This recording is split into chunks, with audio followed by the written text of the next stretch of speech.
on this episode of Postcards. You just can't replace these buildings. You could probably do a really good replica, but there's more to it than just the building. And I slide down the side of my saddle and I catch the steer, no rope or nothing. What I'm proud of is that I did take an idea and a passion and came up with MaxBet.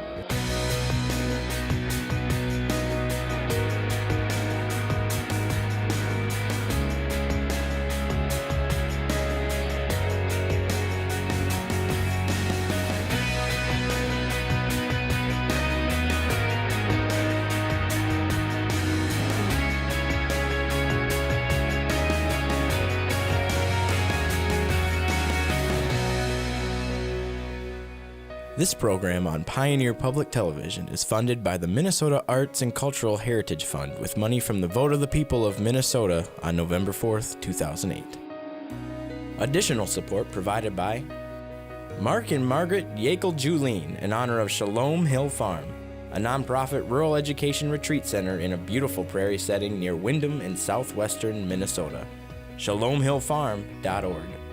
The Arrowwood Resort and Conference Center, your ideal choice for Minnesota resorts, offering luxury townhomes, 18 holes of golf, Darling Reflections Spa, Big Splash Water Park, and much more. Alexandria, Minnesota. Explore hundreds of lakes, trails, and attractions for a great vacation or a place to hold an event. ExploreAlex.com. Tri-State Brain and Spine Institute, with locations in Alexandria, Edina, Crookston, and Maple Grove. Doctors dedicated to evaluating and treating all types of brain and spine problems, no matter how complex.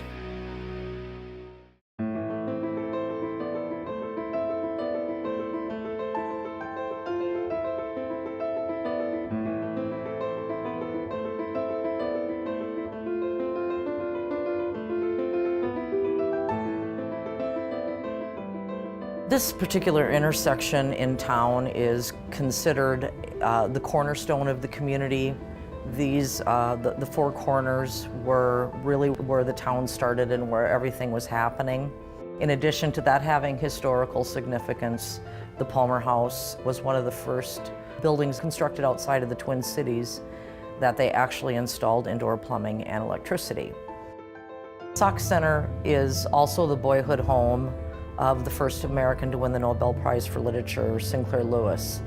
And Sinclair Lewis also worked at the Palmer House and lived here briefly as well. If you read in any of his books and he's talking about the Minniemashie House, he's referring to the Palmer House.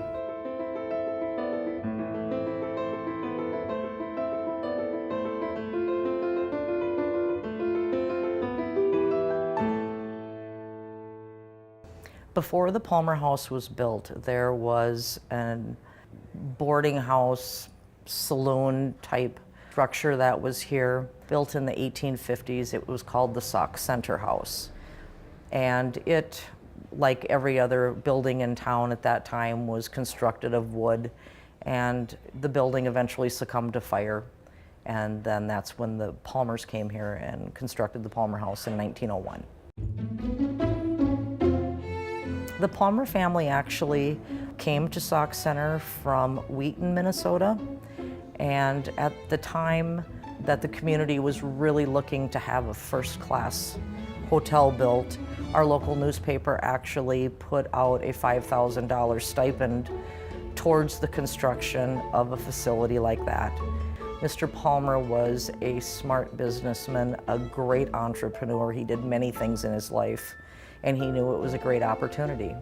And although he worked in the hospitality industry his entire career, this location is the only one that was his namesake and was built from the ground up.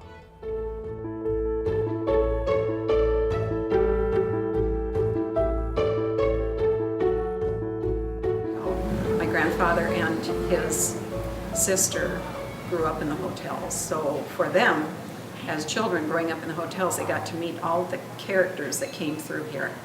And primarily at that time, people that were going and staying in hotels were salesmen. And they would bring their wares, they would drive on the train, And Sauk Centre actually had 2 trains that went through the Northern Pacific and the Grand Central, and 2 depots in town. So they had a man who would pick them up, folks up at the depots, and bring them to the hotel. This was considered a first-class hotel at the time.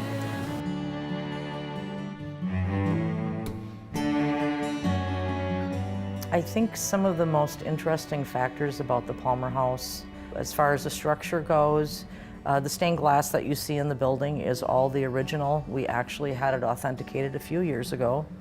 It was imported from Austria, which at a time before airplanes was quite the feat. And living in the stormy, somewhat stormy environment that we do, I'm surprised that it's all here and it's all intact yet. Probably 80% of the woodwork that you see in the building is the original, which, although the Palmer House had electricity installed, it was not constructed with any kind of electricity. So the woodwork you see is the original, done by hand. And thankfully, everybody before me has repurposed the lumber and trim, those types of things that originally were in the building and have kept them here. Many of the light fixtures in the building are the originals yet, and there's also a tin ceiling in the lobby and in the pub that are both original as well. When the Palmer House was constructed, of course, it was a big deal that it had electricity and indoor plumbing. They said within the first 6 months of the Palmer House being built, they had to replace every light switch in the building because people were so fascinated by coming in, and the sparkling and twinkling lights was a quote out of the newspaper at the time. At the time, the hotel had 44 sleeping rooms. 2 of them had a private bath. Otherwise, it was one shared restroom on each floor.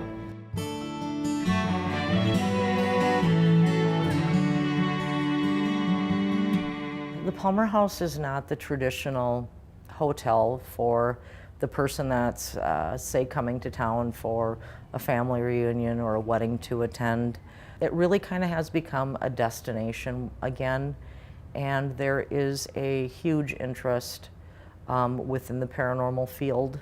A lot of people that have far more experience than me of traveling to other locations tell me repeatedly that there is a lot more activity here than most places.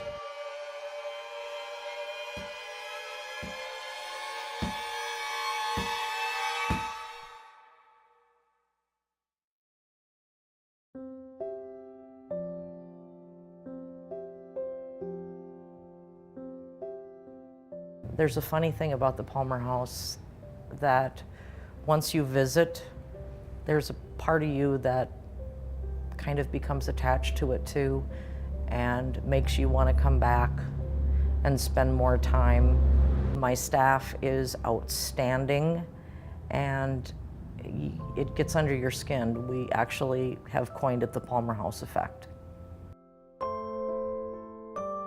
When my husband and I first bought the Palmer House, it was to do nothing but essentially save it. We really didn't want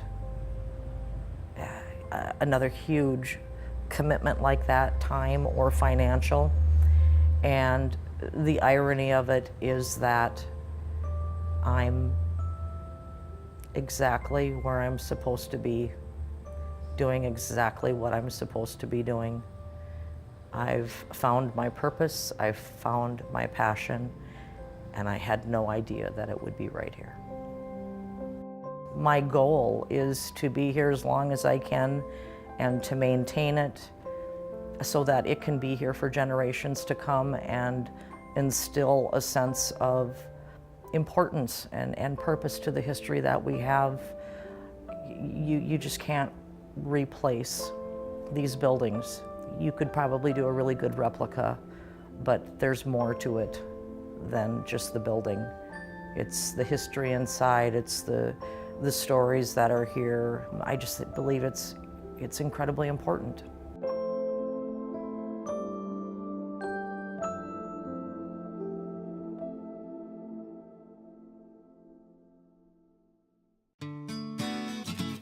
You know you can watch postcards on your TV, but did you also know you can watch postcards and other Pioneer shows anywhere, anytime using Pioneer On Demand at video.pioneer.org.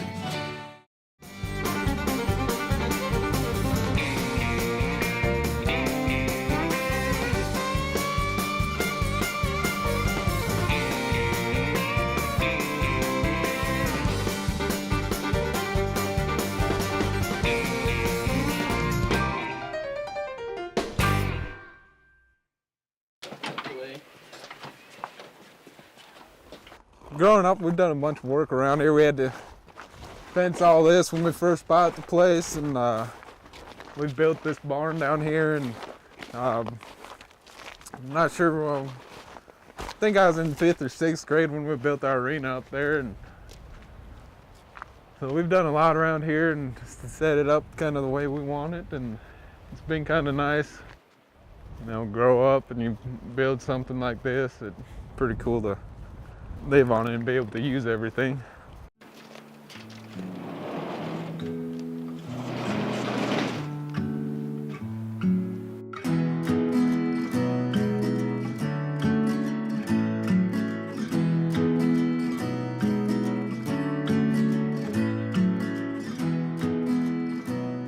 I started into the world of rodeo. I was watching rodeo as a little kid. I had some aunt and uncles that were still college rodeoing at the time when I was younger, and then we'd always watch old tapes of my dad rodeoed in high school, so we'd watch those old tapes, and we always had horses around, and of course watching the NFR on TV every year since we were kids really kind of was my inspiration to start rodeoing, and I just kind of always did it as a little kid. We'd ride and stuff and mess around with ropes. At Grandpa's, I think in the shed. One of the roping clinics that they put on? Yeah. I think probably the same one. That one. Already put on? Yep. Another one climbing up in the saddle. I think those bakers that they have the Equimed came to one of those roping clinics at Grandpa's. That's where their kids learned to rope. Yeah, Sharon, right? Mm-hmm.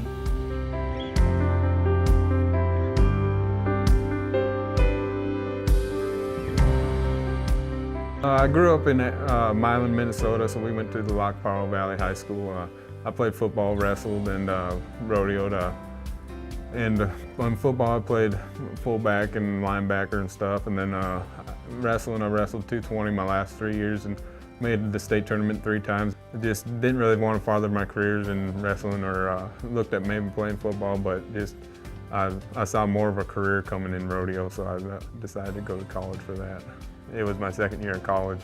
I transferred down to Alva, Oklahoma, and got in with a guy, Stockton Graves. He's made the NFR 7 times, and he really helped fast forward my career in steer wrestling. I think 2 years we took a big jump in the professional ranks, and 2015 was the first year I traveled with him. That year I just missed the finals by like $5,000 and was a Resist All Rookie of the Year that year, and then come back this year, of course, and I had a successful year and made the finals, and I had pretty successful finals. At the year end, this year I ended up 4th in the world, and you don't really place at the finals. It's just kind of all gathers into they keep your standings throughout the years, and the finals is just tacked onto our year-end standings, so I ended up 4th for the year-end in the world. Great fin of horses last night. Steer wrestling, JD Struckness, he split the round in round number 3, outright winner in round 4. What an athlete, you know, and he's just waking up.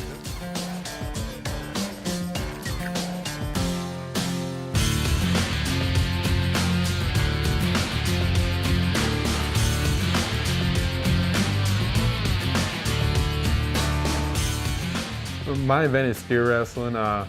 It's the only event where we're allowed a helper. We both started in the boxes. They come out of the other box with you. As my horse is running by, that hazer's job is just to keep that steer in line and close enough to where I can catch him. And I slide down the side of my saddle and I catch the steer with no rope or nothing. I just catch his horns with my arms, and then your feet hit the ground, and you kind of want that steer's head tilted a little bit, and as your feet hit the ground, you'll feel that steer start to form action behind you and around you, and as that action forms, you just gotta feel it kind of like a wrestling move, and you'll feel when that steer's ready, and then you throw him on his side, and when he hits on his side and all 4 feet are out from under them, that's when they stop your time. Hazers are a major part, and you got to have someone you trust over there and someone with a good horse. And then the horses we ride are also a big part. You need a horse that isn't going to duck out on you, and you got to be able to trust him leaving the corner there so you can get the start you need and be as close to that barrier as you can, because that's where our time starts. And having a good horse and a good hazer sets you up pretty good for a successful season.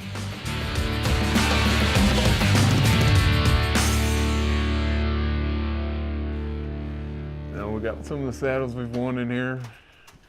Sister's college saddles and some high school saddles. Go all the way back to Dad's saddles that we have right there. Have a couple of mine in here. Family's a big part in rodeo. Of course, in high school and junior high and stuff, your family supports you totally rodeo, and they have to help provide the horses and take care of the horses. And our main practices happened here at the house. We practice at the house every day, so them taking times out of their day to do that. And you know, weekends, we were gone a lot of weekends rodeoing, so those were kind of our family vacations, you'd call it. And so they've been supportive of that decision the whole time. And that's a big part of it. You don't want anybody second guessing your decisions when you're trying to be successful and have as big a career as what we're looking into going into. Other than this, you know, you could talk about this steer wrestling one, where it kind of looks like the steer might have the advantage. It's good you don't Back in take the most early of them days. in that position anymore. Right.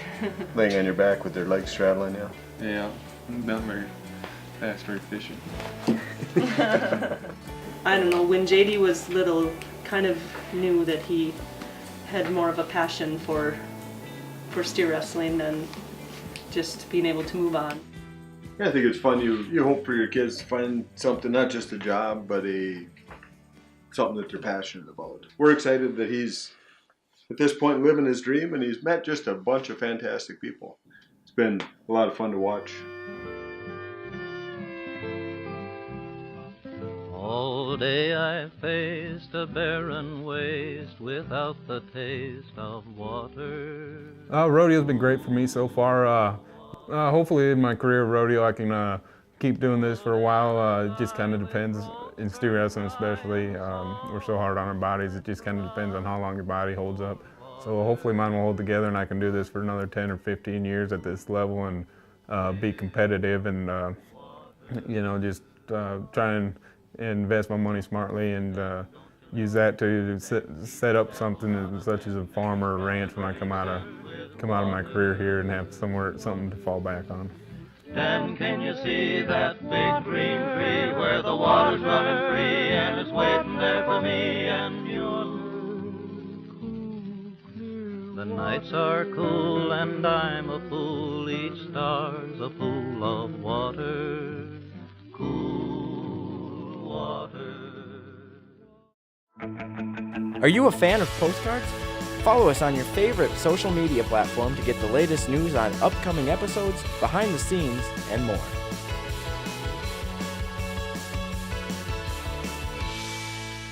When I was growing up, I grew up in a small town in Wahpeton, North Dakota, and I was the bat boy for our amateur baseball team. In one game, they were using wood bats. It wasn't really a league where that was something that they used, but for some reason they were using wood bats.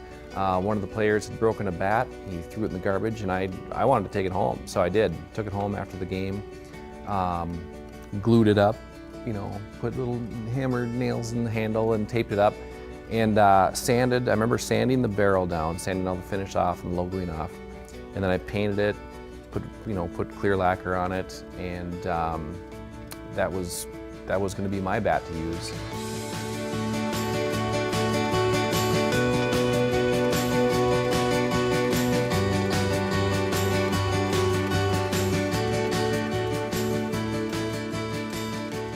Basically, how I started making bats.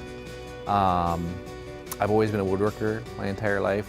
Baseball's been my favorite sport, you know, since I can remember.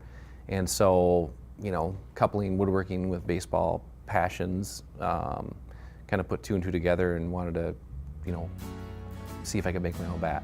So making a bat as a commemorative piece to commemorate my son's birth, that seemed like it was, you know, doesn't matter if I make a mistake on the turning, it's not going to be used in the game.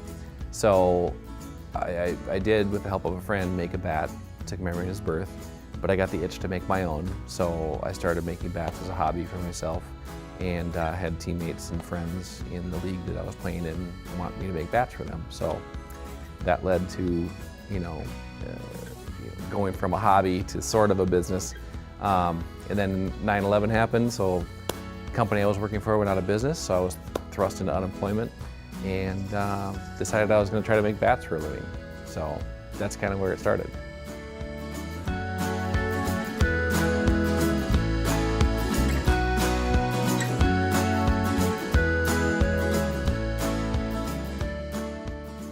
I was looking for companies and people to help me really take MaxBat to the next level.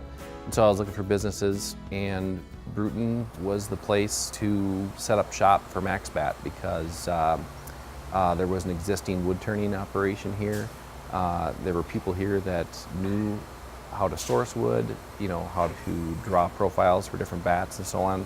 So my business partner is Paul Johnson, and we have 8 employees. Most of them are from around the area. So it's just maintained its existence here in Bruton. The most interesting part of the bat making process is literally watching the billet being turned on the lathe into the shape of a bat. It's kind of one of those things you never get tired of viewing. Even though the guys that man the lathes are watching it, day after day. They're making 200 bats a day when we're in a busy season. And it just never kind of gets old, but it's kind of magical because you can kind of see that this bat that you're watching being made could be used to hit a game-winning home run in a professional game, or set a record, or end up in the Hall of Fame.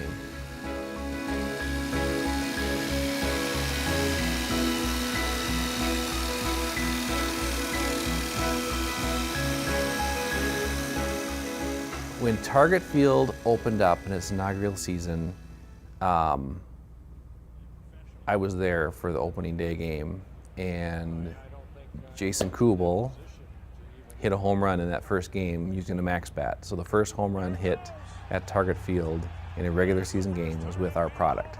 So it's kind of a cool experience to be there and witness that.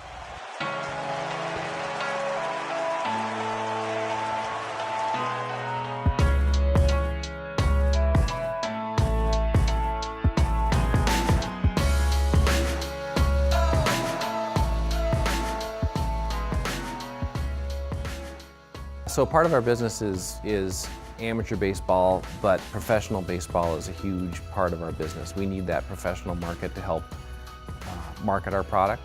And so we fulfill orders for individual major league players, but we also have a lot of business with the minor league side. And so like today we're doing a big order for the A's with their minor league system. They order a lot of bats from us, and those bats then get sent to their different affiliates in minor league baseball. Minnesota has such a tradition with town ball. It's literally amazing, and I think sometimes if you don't, like, I have the privilege of going to these different parts of the United States and talking to people about their amateur baseball experience or what it's set up like, and they just don't have it like we have it here in Minnesota. Minnesota's great. You've got these towns that pour their heart and soul into the little ballparks that they have, and the awesome grandstands and the concession stands and so on. And to me, it's a part of the community. You've got people showing up, on a Sunday that's kind of their thing, to go to the town ball games and tournaments and so on. The state tournament is awesome. To me, that's important. I like that.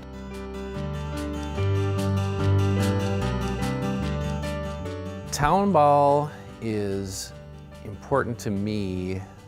I don't know if I can really pinpoint it to one thing, but growing up, everyone's got their favorite sport, and mine was for sure baseball. I played baseball every day I could in the summer. If it was raining the night before, I was the kid that was at the ballpark in the morning trying to scoop out water off the field to make sure it was dry enough so we could play.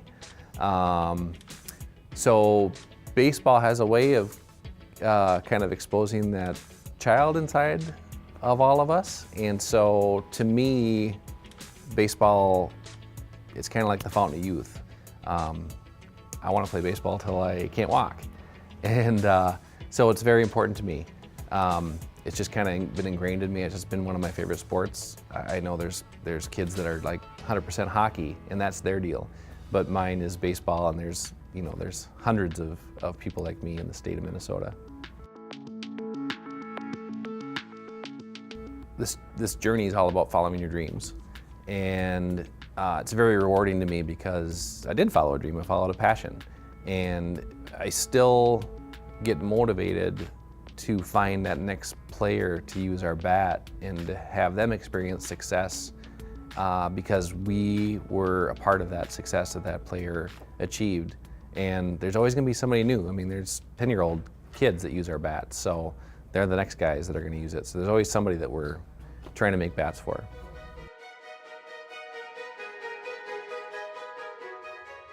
One of the biggest takeaways for me with MaxBat and kind of starting this from nothing is just the fact that I did take that chance.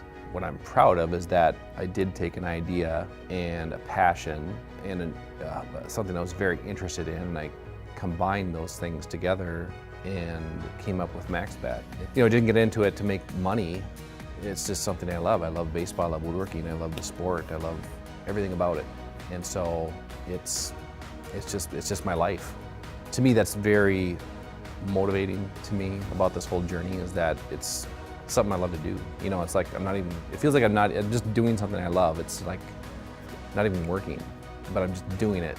And it's just the best. I wouldn't trade it for anything.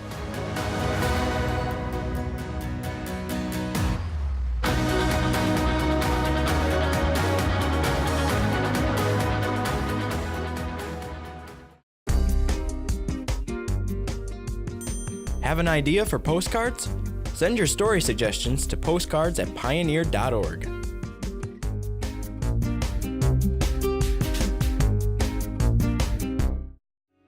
This program on Pioneer Public Television is funded by the Minnesota Arts and Cultural Heritage Fund with money from the vote of the people of Minnesota on November 4th, 2008. Additional support provided by Mark and Margaret Yakel-Julien in honor of Shalom Hill Farm, a nonprofit rural education retreat center in a beautiful prairie setting near Windham in southwestern Minnesota. ShalomHillFarm.org. The Arrowwood Resort and Conference Center, your ideal choice for Minnesota resorts, offering luxury townhomes, 18 holes of golf, Darling Reflections Spa, Big Splash Water Park, and much more. Alexandria, Minnesota.